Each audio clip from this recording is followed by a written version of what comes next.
Sníh, ktorý spadnul pred deskylými dňami, hlavným pozitívne vplyvuje na väčšinu zimských šacoch i ovocníky, zavádza môže len u plastenickej produkcii.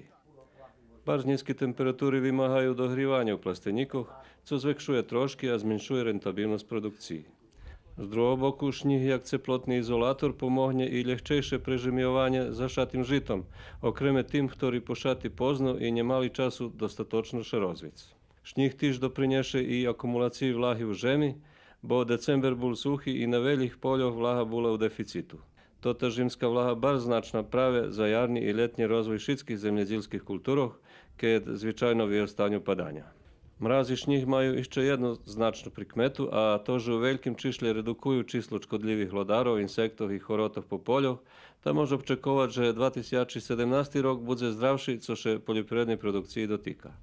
Mliečni krávy na menších farmoch, kde teplotná izolácia slabša, môžu u tých zimných dňoch dať menej mlieka, toto môže negatívne vplyvovať na bilans produkcií ich vlastníkoch. Co sa obávania okolo zmenšanej produkcii žita dotýka, to prisutné preto, že veľi povrchnosti pošaty posle optimálneho termína, tá taky žita do zimy vošli slabí i neodporní na veľký mrazy.